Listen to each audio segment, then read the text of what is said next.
consists of two components.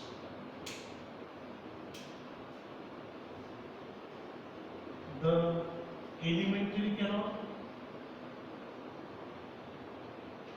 and the associated digestive glands. Okay, alimentary canal की शुरुआत जो है it starts from the mouth. आपने कल डायग्राम ड्रॉ किया था. माउथ है, फायरेक्स रीजन है, इसोफेगस है. इसोफेगस के पास स्टमक आता है. Let's draw it. कोई बड़ी बात नहीं है. आपने माउथ ड्रॉ किया है. माउथ, फायरेक्स, इसोफेगस आता है. इसोफेगस के बाद स्टमक आता है. स्टमक के बाद इंटेस्टाइन आता है और ये इंटेस्टाइन ऑब्लिकली खत्म होता है in this type of a pouch, what is called as the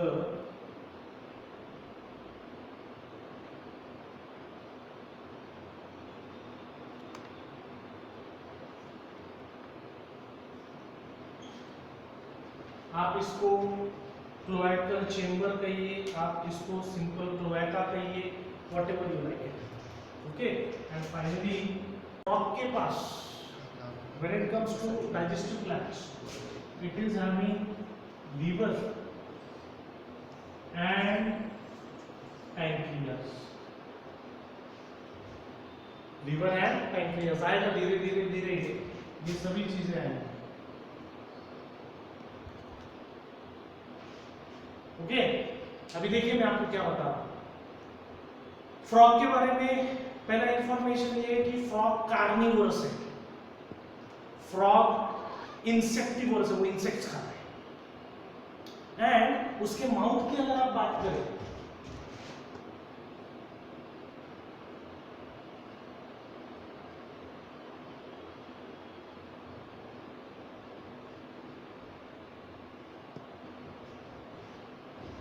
उसके टंग के बारे में आपको क्या पता है कि it is having a very long tongue. Frog का आपने देखा हुआ है, बहुत बार टीवी पे वगैरह दिखाते कि वो कैसा टंग की मदद से एक आधा इंसेक्ट पकड़ लेता है.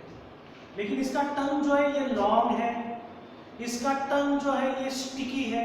लेकिन उसी के साथ यू नीड टू नो कि टंग का जो एंड रहता है, उसका बाहर का सिरा जो रहता है वो बाइफरकेटेड यानी ऐसा डबल रहता है.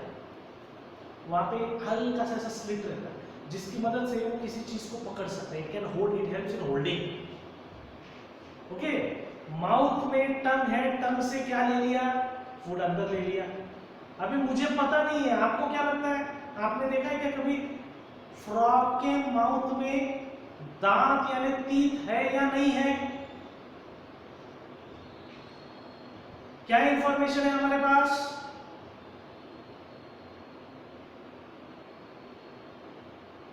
सिंपल इंफॉर्मेशन है.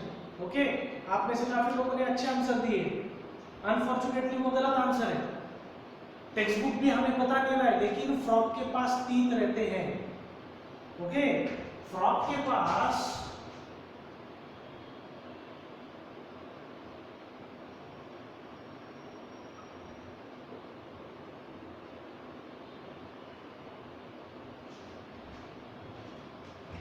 वो जब मुंह खोलता है तो ऊपर का पार्ट अपर जॉ हो गया, नीचे का पार्ट लोअर जॉ हो गया. लोअर जॉ में कोई दांत नहीं है, अपर जॉ में दांत है. और आप अगर ये ऐसा, ये अगर उसका अपर जॉ है तो दांत दो प्रकार के हैं उसके पास. एक जो एकदम छोटे हैं, शार्प है, और उसके जॉ का जो एज है उसमें ये है छोटे छोटे, very small, very sharp.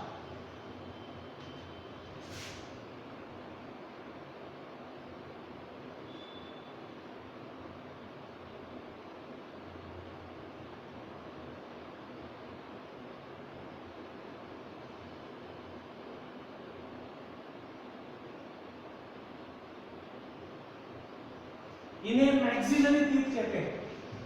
Mouth open करते से यहां साइड में बहुत सारे छोटे छोटे छोटे शार्प टीथ रहने वाले हैं, उनको कहते हैं मैक्सिलरी. ओके, और इसमें दूसरा प्रकार है वहीं पे ऊपर के जबड़े में, अपर जॉ में बीच में कहीं तो भी दो थोड़े बड़े टीथ रहते हैं, to big teeth.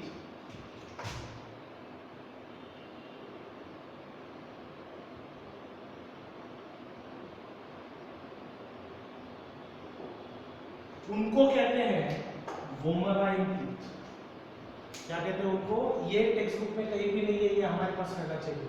They are called as the vomerine teeth.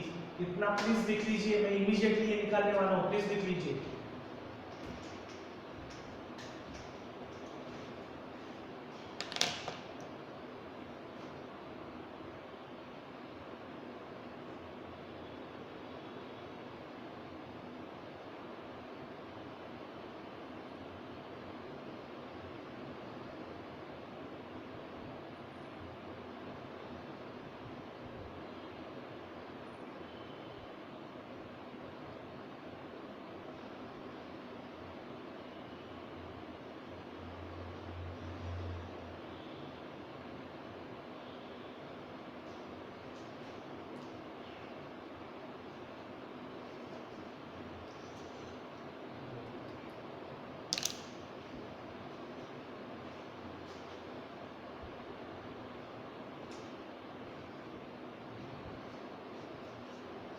Maxillary, MAXI, वहां पे थोड़ा बोर्ड शाइन हो रहा है शायद।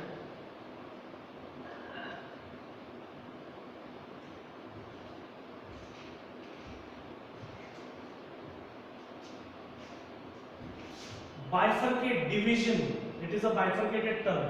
मुझे लगता है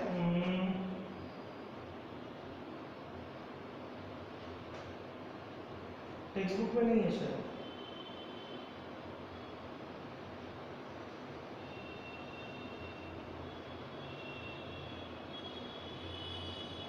बाइफरकेट, BIFURCATE,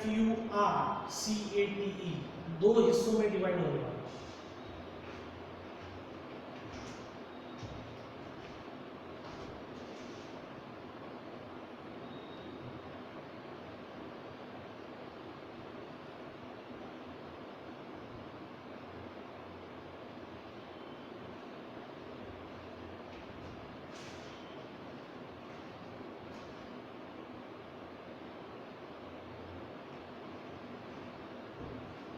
वोमेराइन, VOMERINE, वोमेराइन।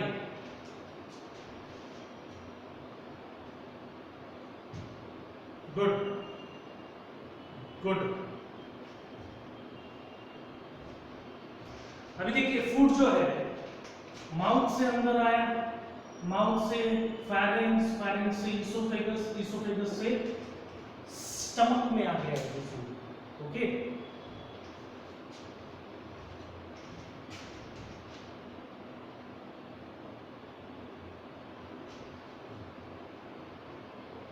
स्टमक में अभी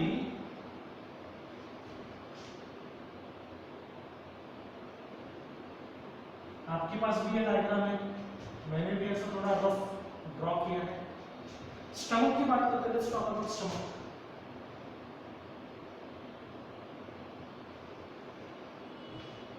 स्टमक में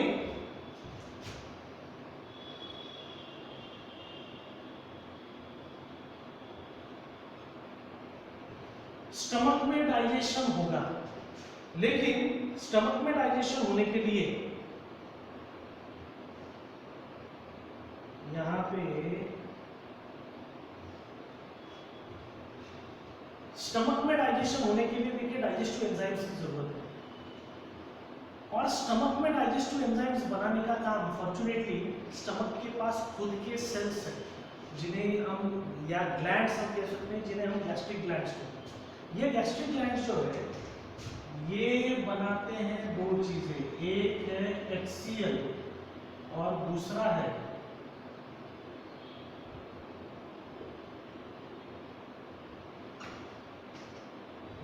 गैस्ट्रिक जूस। गैस्ट्रिक ग्लैंड बना रहे हैं ना उसमें, इसलिए वो गैस्ट्रिक जूस है। अब इस गैस्ट्रिक जूस में अलग अलग प्रकार के डाइजेस्टिव एंजाइम्स हैं। ये डाइजेस्टिव एंजाइम्स जैसे उस फूड के साथ मिक्स हो जाएंगे, देखिए हम जो भी फूड खाते हैं वो बहुत बड़े बड़े मॉलिक्यूल्स का बना हुआ रहता है, बड़े बड़े कार्बोहाइड्रेट्स, बड़े बड़े प्रोटीन्स, बड़े बड़े लिपिड्स उसमें रहते हैं। डाइजेस्टिव सिस्टम, उसमें सीक्रेट होने वाले डाइजेस्टिव जूसेस और डाइजेस्टिव एंजाइम्स जो है, आपको मुझे लगता है डाइजेशन का डेफिनेशन याद होगा। डाइजेशन के बारे में हम कहते हैं कि it is a process which involves the breakdown of complex food material into simple। तो ये बड़े बड़े मॉलिक्यूल जो है उनका ब्रेकडाउन करके उनको सिंपल छोटे छोटे मॉलिक्यूल्स में कन्वर्ट करना, ये डाइजेस्टिव सिस्टम करता है। लेकिन डाइजेस्टिव सिस्टम ये किसकी मदद से करता है? Because of the various digestive enzymes. Gastric juices में यही डाइजेस्टिव एंजाइम्स है। लेकिन ये डाइजेस्टिव जूसेस स्टमक में जो गैस्ट्रिक जूसेस है जिनमें डाइजेस्टिव एंजाइम्स है, वो digestive enzymes initial part of the stomach में जो कुछ डाइजेशन करेंगे वो कंप्लीट डाइजेशन नहीं रहेगा, आधा अधूरा काम करेंगे। स्टेटमेंट क्या है देखिए मेरा,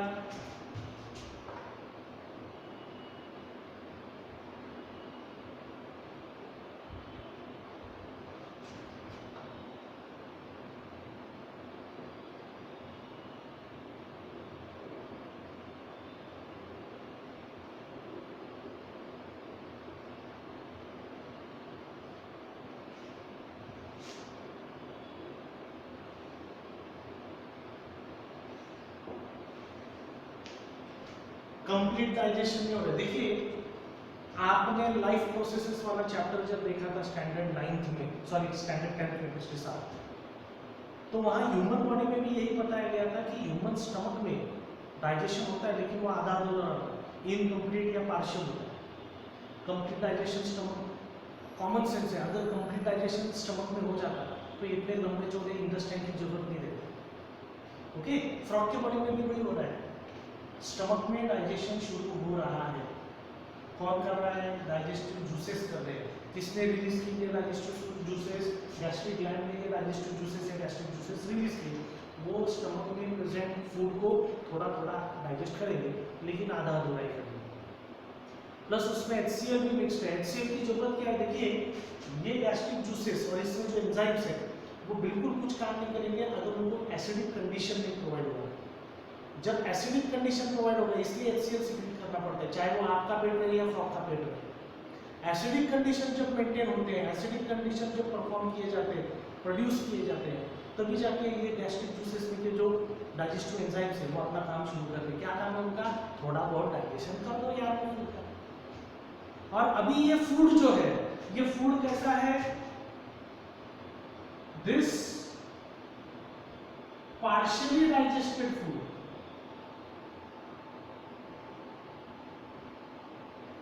which is mixed with hydrochloric acid and is present in stomach, इसे हम कहते हैं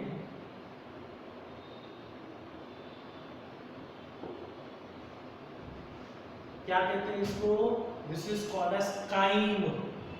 ओके, कभी कभी कुछ लोगों को ट्रैवलिंग के टाइम पे वोमिटिंग का, मोशन सिकनेस का तकलीफ रहता है। Suppose you have had your food, आपने आपका मील खाया और लगभग 1-1.5 घंटे बाद अगर आप उसको उगल रहे हैं तो नेचुरली पहले 1-1.5 घंटे में वो आपके स्टमक में ही है। डाइजेशन जब शुरू होता है तो ऑलमोस्ट 3 से 5 घंटे फूड इनिशियली स्टमक में ही रहता है, depending on what kind of food you have consume. लेकिन 3 से 5 घंटे फूड स्टमक में ही डाइजेस्ट होता रहता है। इतनी देर रहने के बावजूद वो फूड कंप्लीट डाइजेस्ट नहीं होता, वो आधा अधूरा ही काम हुआ है स्टमक में। इसका मतलब खाना खाने के बाद अगर 1-1.5 घंटे बाद अगर आपने वोमिट किया तो बाहर जो मटेरियल आया वो क्या है? वो पार्शियली डाइजेस्टेड फूड है और उसमें स्टमक में बना हुआ HCl मिक्स्ड है। तो ये partially digested food which is mixed with HCl, क्या कहते हैं इसको? This is called as chyme. क्या कहते हैं इसको?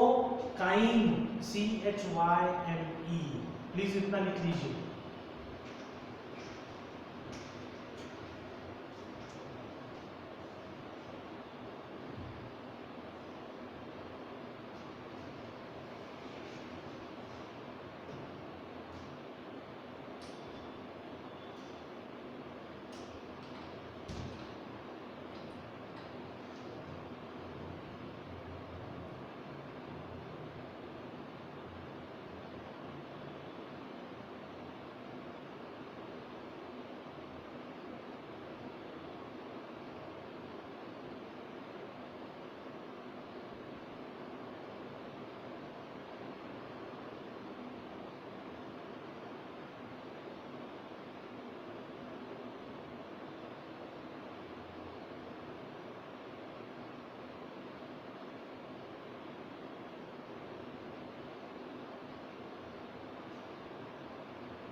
काइंड को भूलिए मत, क्योंकि आगे जाके ह्यूमन डाइजेस्टिव सिस्टम जब हम देखेंगे वहां भी ये वर्ड आने वाला है।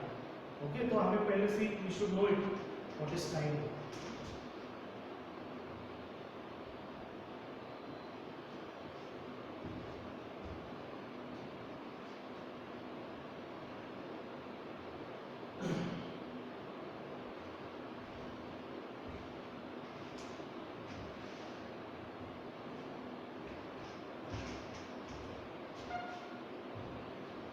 देखिए अभी फूड कहां पे था, फूड था स्टमक में, अभी ये स्टमक से जाएगा इंटेस्टाइन में।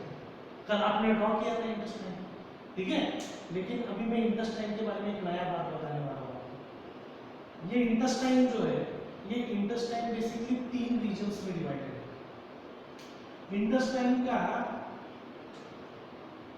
स्टमक के बाद इमीडिएटली इंटेस्टाइन का जो पार्ट शुरू होता है लगभग इतना, इसको कहते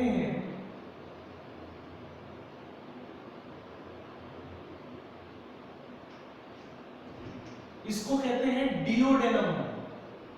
okay, the part of the intestine that starts immediately after the stomach, that part is called as duodenum.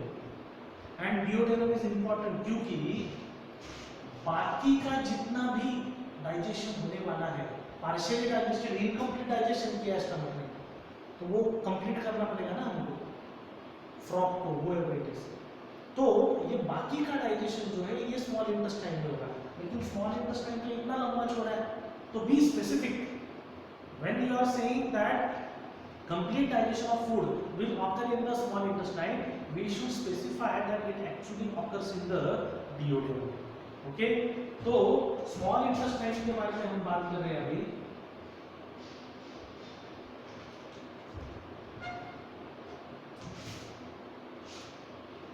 Frog का जो इंटेस्टाइन है, not small intestine, sorry I am confusing it with our own intestine. Intestine में 3 areas है। Duodenum वो immediately stomach के बाद का area है डिओडेनम।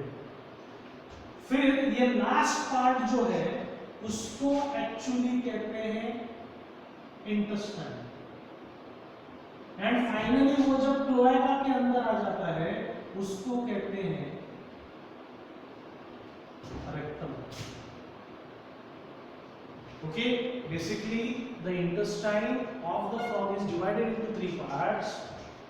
स्टमक के बाद इमीडिएटली जो शुरू होता है वो डिओडेनम, लास्ट पार्ट जहां एंड होता है वो रेक्टम, और डिओडेनम और रेक्टम के बीच में जो थोड़ा सा पार्ट रह गया है, जो ट्यूब रह गया है, उसे कहते हैं intestine. Are you getting this? Okay, अभी यहाँ पे आगे देखिए, आपका कंप्लीट डाइजेशन, फ्रॉग का फूड का कंप्लीट डाइजेशन जो होने वाला है, that complete digestion will be occurring in the area of duodenum. ध्यान में रखिए। ओके, सो स्टेटमेंट देखिए अभी क्या है।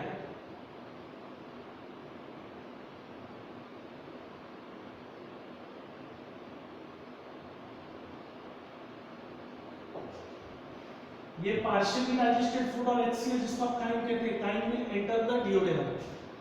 नेचुरली स्टमक के बाद डिओडेनम ही आ रहा है, तो सबसे पहले वो डिओडेनम एरिया में आएगा। वहां पे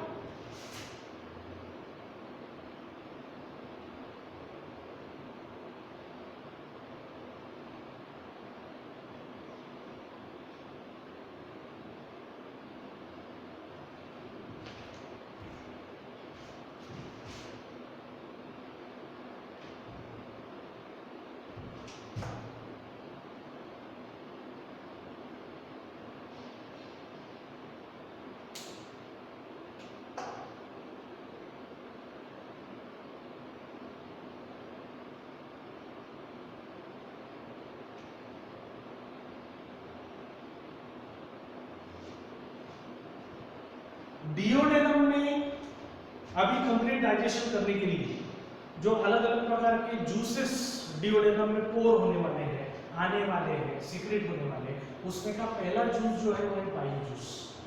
बाइल जूस कौन बनाता है? बाइल जूस बनाता है लीवर, पहली बात। ओके, और ये bile juice, liver bile juice बनाता है, लेकिन लीवर उसको स्टोर नहीं कर सकता। स्टोर करने के लिए उसको जो ऑर्गन दिया गया है उसे कहते हैं गॉल ब्लैडर।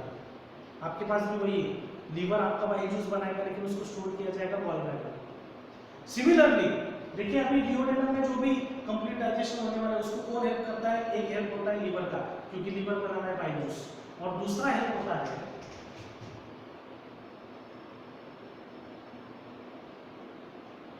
कल के डायग्राम में कहीं भी पैंक्रियाज नहीं थे, नहीं दिया वो उन्होंने डायग्राम में, लेकिन इसका मतलब उनके पास, फ्रॉग के पास पैंक्रियाज नहीं है ऐसा नहीं होता है।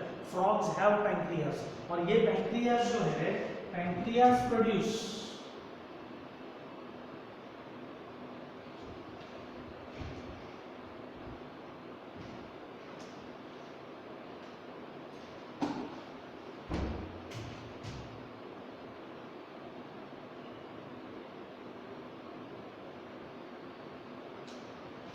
pancreas produce their juice, what is called as the pancreatic juice. This pancreatic juice, इतना तो पार्ट टेक्स्ट बुक में भी आपको मेरी जरूरत नहीं है, लेकिन ऐसी चीज जो टेक्स्ट बुक में नहीं है लेकिन एग्जाम लेवल पे पूछा जाता है वो ये है, इस पैंक्रियाटिक जूस में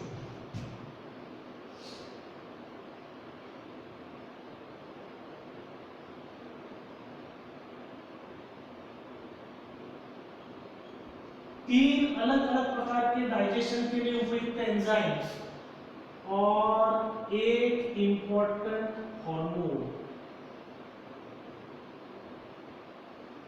इतनी चीजें प्रेजेंट रहती है पैंक्रियाटिक जूस में। पैंक्रियाटिक जूस जो पैंक्रियास से सीक्रेट होता है, pancreatic juice contains 3 important digestive enzymes जो फूड का कंप्लीट डाइजेशन करेंगे डिओडेनम एरिया में, और एक इंपॉर्टेंट हार्मोन ये रिलीज होता है, ये प्रेजेंट होता है पैंक्रियाटिक जूस में। इतना पार्ट प्लीज जल्दी से लिख लीजिए।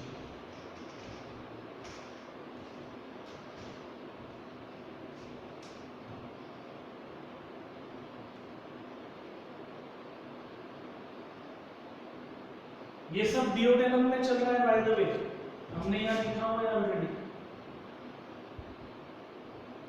फूड सबसे पहले इस एरिया में आएगा, ये इतना एरिया जो है starting immediately after the stomach, that area is called as duodenum.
चलिए हो गया सबका।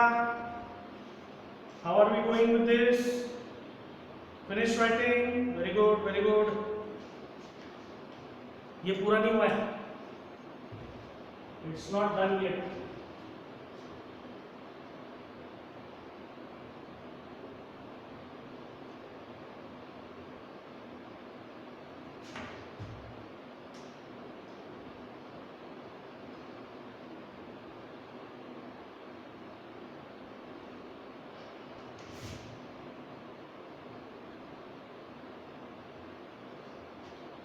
एक स्टेटमेंट लिखिए प्लीज, उसके बाद मैं आपको आगे का एक्सप्लेनेशन देता हूं। स्टेटमेंट लिखिए प्लीज। स्टेटमेंट ऐसा है, the bile juice and the pancreatic juice,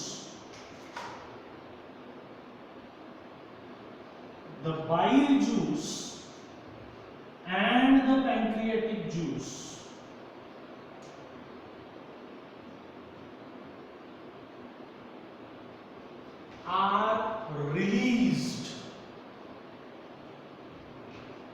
are released in the duodenum, in the duodenum, full stop, full stop। Okay, अभी सुनिए, देखिए आप, मैं, कोई भी organism including this frog that we are studying, ultimately हम जब खाना खाते हैं, खाने में तीन इंपॉर्टेंट चीजें, खाने की तीन इंपॉर्टेंट कंपोनेंट्स रहते हैं जो हमारे बॉडी में जाते हैं, जिनकी हमारे बॉडी को बहुत जरूरत होती है। कौन से ये तीन कंपोनेंट्स आपको पता है एक्चुअली ऑलरेडी?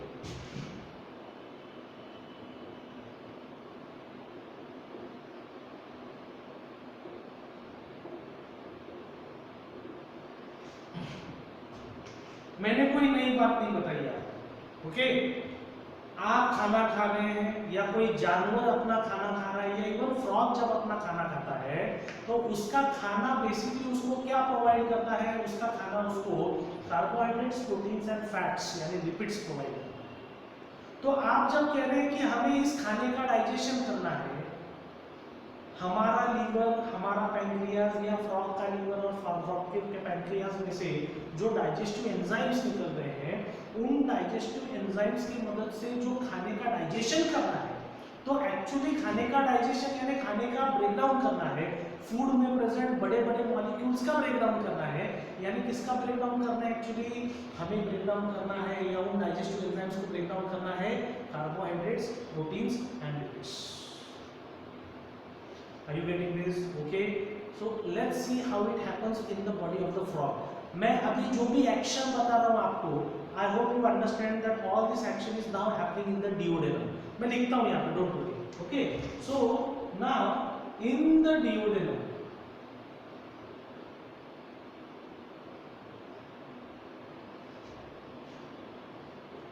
जो बाइल जूस रिलीज हुआ है, लीवर ने बनाया था, गॉल ब्लैडर में स्टोर किया था और गॉल ब्लैडर अभी डिओडेनम में रिलीज कर रहा है उसको।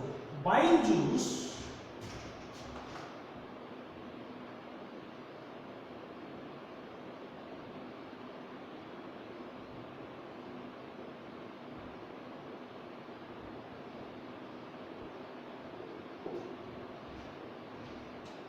ये शायद एक नया वर्ड है आपके लिए। Bile juice helps in the emulsification of fats. Fats का मतलब है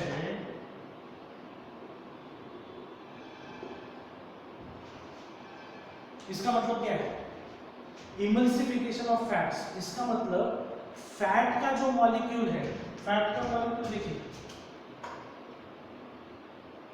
जस्ट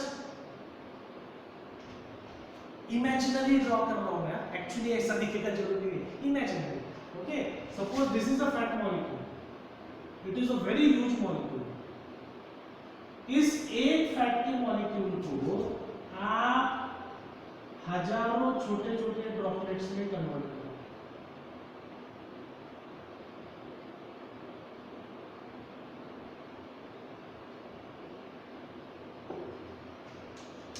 ये जो प्रोसेस है, ये प्रोसेस होता है बाइल जूस की वजह से, और इस प्रोसेस को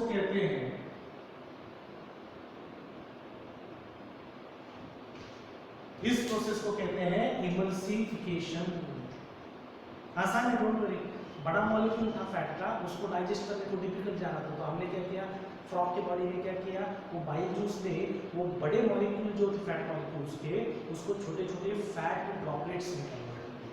बस बाइल जूस इतना ही काम करने वाला है, बाकी का काम पैंक्रियाटिक जूस को करना पड़ेगा।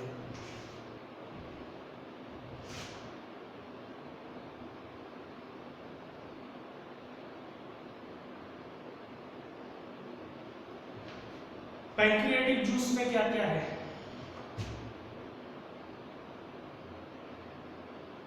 एक एंजाइम है लाइपेज, दूसरा एंजाइम है ट्रिप्सिन एंड काइमोट्रिप्सिन। इनको एक साथ कंसीडर करेंगे, ये दो अलग अलग है लेकिन एक साथ कंसीडर करेंगे। और तीसरा है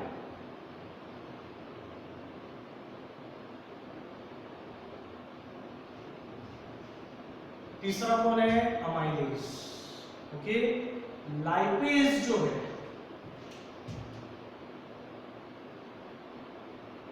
lipase is for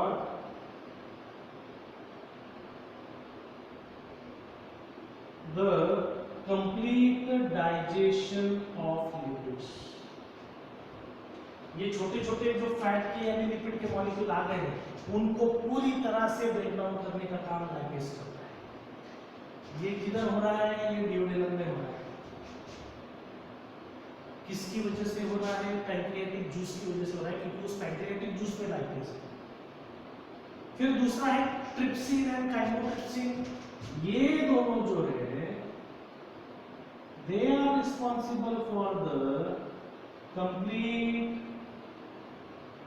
digestion of proteins। और नीचे कौन बच गया, नीचे बच गया amylase. Amylase is responsible for the complete digestion of, अभी लिपिड्स डाइजेस्ट हो गए, प्रोटीन्स डाइजेस्ट हो गए, नीचे कौन बच गया, नीचे बच गए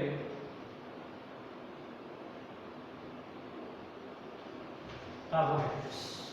तो जितना भी खाना आया था, थोड़ा सा उसका डाइजेशन स्टमक में हुआ, लेकिन बाकी का पूरा digestion duodenum part of the intestine जो है वहां पे हुआ। Are you getting this? कहां पे हुआ ये? In the duodenum part of the intestine. You are getting this? Okay, इसके बाद क्या होगा, अभी देखिए last part, the completely digested material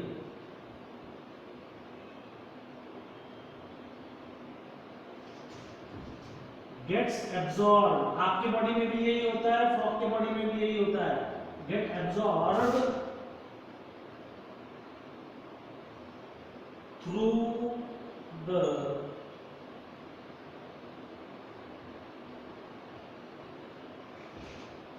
food. जब अभी इंटेस्टाइन में आएगा, वो इंटेस्टाइन में से ब्लड की तरफ चला जाएगा। ब्लड में क्यों? क्योंकि एक बार वो फूड ब्लड में आ गया, ब्लड उसको पूरे बॉडी में ट्रांसपोर्ट करेगा, फ्रॉग की बॉडी में ट्रांसपोर्ट करेगा। ओके, और जो अनडाइजेस्टेड पार्ट है, which part we are talking about? We are talking about the undigested part। आपको पता है इसका क्या होने वाला है? Undigested material is excreted out through the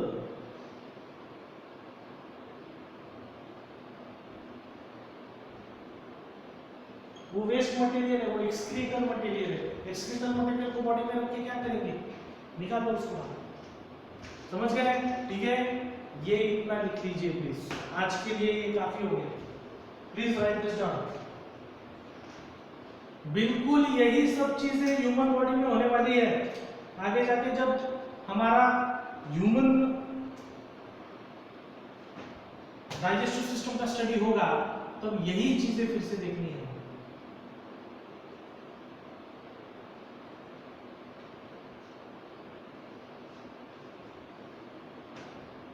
सार्थकी we are not bothered about which hormone, क्योंकि ये हार्मोन सिस्टम का स्टडी नहीं है, ये डाइजेस्टिव सिस्टम का स्टडी है, तो we are bothered only about the digestive enzymes.